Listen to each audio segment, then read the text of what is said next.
I'm so pleased to say that Paul Bettany joins me now on Q. Hi. Hi, how you doing? How's your morning going so far? It's awesome. Yeah? Thank you very much. By the way, I know you were at the Met Gala the other night, and now here you are in a dark room in Canadian radio. Yeah, I was at the Met Gala. This is the Canadian version of the Met Gala. I never know. There's more cork than I imagined. Yeah. Talking to a guy in a jean jacket and a beard. I don't know if you know that, but this is what we call the Met Gala. That's great. Do you? When did you realize how big in scope, not in box office, how big in scope Avengers: Infinity War was going to be? Oh, kind of right away. I remember on my first day, it was very early. I was coming in very early for makeup, and it was still dark. And I knew we were filming in the middle of nowhere, in the middle of the countryside. And as we came down the hill in the car, we were driving toward a town, and you could see the lights of the town. And I thought, I thought we were filming all the Wakanda stuff. And they said, no, those are the trailers. Oh my God! And it looked like streets. It was so you were kind of, usually film sets feel the same. There are cameras and lights and directors and whatever. This felt huge the whole time. What does that do to you as an actor? Does it change how you approach the set? Does it change how you approach your role? No. I mean, it means you get paid more. That's pretty nice. good. Yeah, that's all right. Yeah. Get paid a lot of money for being uncomfortable, and which is a great thing. What's the uncomfortable part? My my makeup and costume's pretty it's pretty uncomfortable. How long does it take? About 3 hours all in. But it's not it's not the getting it on, it's the staying in it. I mean, the makeup, the prosthetics start from underneath my eyebrows, and they go the whole way down to here, and it's all glued to my whole way. I'm on radio, whole way down to my chest, and the whole thing is glued to me. And then there's the suit, and the only bit of my skin that is out, and that's covered in makeup, is sort of from my eyes to my chin, I guess, and day one's fine, and day two's fine, and then day three you start to get a little bit, punchy. Have you ever heard the story about Jim Carrey when he was on The Grinch, and they had to bring in a CIA torture expert to coach him through sitting through makeup? I didn't have to do that. I'll take that, Jim. I was just tougher. And all you really have to do is meditate on the long line of actors that would like to be in your position. Right. Anthony Hopkins used to say that it was his moment to have a cup of coffee and think was while he was getting his makeup on. Yeah. And that he said it was the best part of his day. A lot of coffee. Yeah. He was very caffeinated all the time. You started out in the Iron Man movies as the voice of Jarvis a decade ago. You took on the role of Vision later. Tell me about the moment you got the phone call from Joss Whedon about asking you to play the part of Vision. Yeah, I had just had a meeting with a famously sort of barrel-chested, old-fashioned Hollywood producer who told me that my career was over. Oh, good. And I kind of got very butch, and I stood up to him and told him, there are second and third acts in Hollywood, and you should mind your manners. And then I walked out the door, and my legs went, my knees went, and I sat down on the sidewalk. And you believed it. Sunset, and I went, wow, maybe my career's over. And because I hadn't had a job in like 2 years, couldn't get arrested. And then my phone went, and I didn't recognize the number, and I answered, and he said, hi, it's Joss Whedon. You want to be the Vision in the Avengers? And I went, yeah, you know what? Give me a second. Yeah, I'll do it. Yeah, yeah, totally. What do you learn from something like that? Like, do you learn persistence from something like that? I just think you learn that life is curly, and you don't know quite what's around the corner.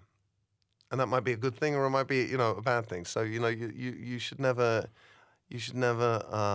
just assume that the work is going to continue, and never assume that that you're just always going to be unemployable or something. I don't know. It just means that change is constant. Have you seen that producer around since to say, hey, things are going pretty good? No, I haven't. No, I haven't. Well, I have him on the phone right now. No, you know what? I don't. I was thinking this, though. The last time I saw Harvey Weinstein, It's true. Last time I saw Harvey Weinstein was at the Hotel de Cap, and he. Hold on, this was Harvey Weinstein? No. This is a different story. All right. And he shouted across the Hotel de Cap at me in front of the whole business. He went, "Hey, Paul, I didn't know you were still in the business," which is really funny right now. You're taking some Schadenfreude. Yeah, it's funny to think about. If you're just tuning in, I'm joined with Paul Bettany. He's in two huge movies right now: Avengers: Infinity War and the upcoming Star Wars movie Solo. So you played Dryden Voss in Solo. Every time there's a new character introduced to the Star Wars universe, it's a very big deal. I know everything's under wraps, but can you tell me anything about your character? Yeah, he's a sort of sociopathic gangster, and he's the sort of boss of bosses. He's the godfather of that galaxy, and if you want to do a job of work, a bit of business at a heist or whatever, you have to come pay tribute to him, and if you don't give him tribute, things are just not going to go well for you. I tell you, the thing interesting about a Han Solo film is that I'm listening to you and I'm thinking, oh, that's the bad guy. But given who Han Solo is, he could easily also be the good guy as well.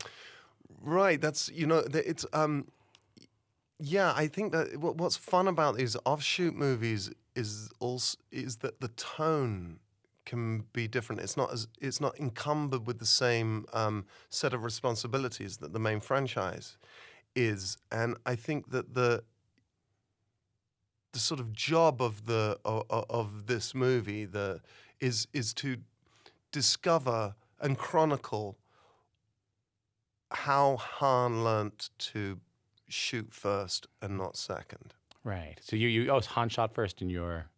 Oh, Han shot first.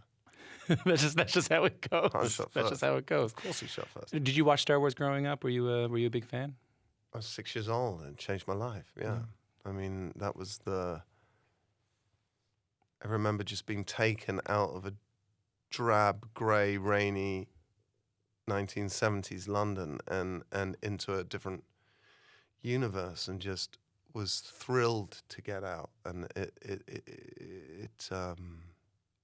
changed everything. I went to see it twice in the first week, and on and on and on. So to exactly 40 years later, be in that franchise is just it was a dream come true. Well, is there a moment? I mean, I think people like me in the media tend to make more of this than perhaps is there. But I know, because I know that acting's a job. You do your job and you go to the next job.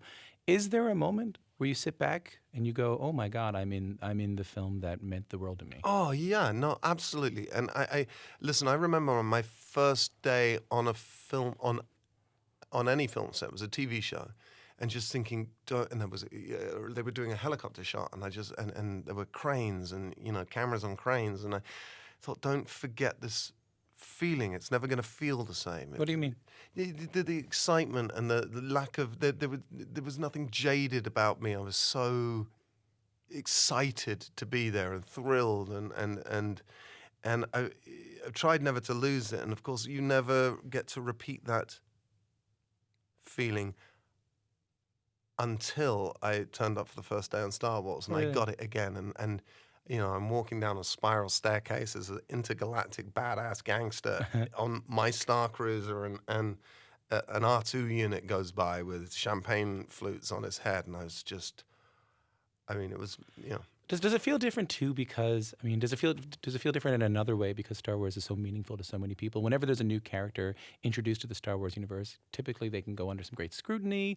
Fans can talk about them a lot, and there's far more pressure, I would say, on a new Star Wars character than your typical acting role. Did you feel any of that?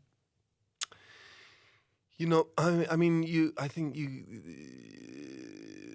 you can get really lost if you start worrying about that. Right. So you're left with your interpretation always. So you kind of have to do a trick. I don't read any online stuff. I don't read reviews. I don't of anybody's work. Mm-hmm. So I try to stay clear. Otherwise, I don't if you ended up just trying to do it for everybody else, you know what I mean? It Yeah. would be that would be awful. Well, let me ask you this then to close things off. You've been in huge blockbusters. We're mentioning all the Marvel films and Star Wars, but you've also been in films like Lars von Trier's Dogville. You've been in more independent films like Shelter, the film you wrote and directed a couple of years ago. I think to a lot of people, like again, in the media, in film criticism, these would seem like polar opposites. These would seem like art house films and gigantic Hollywood blockbusters.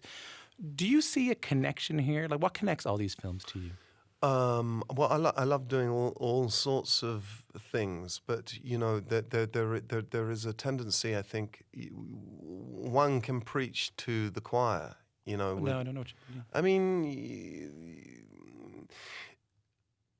the MCU is a really broad church. You know, invites a lot of people into that congregation, and This is the Marvel Cinematic Universe. yeah, and the Civil War, for instance, you know, in a very broad way, but nevertheless talks about whether a superpower, you know, should be able to sort of unilaterally invade another country and change the outcome of their fate, and that's a, you know, that's a big thing to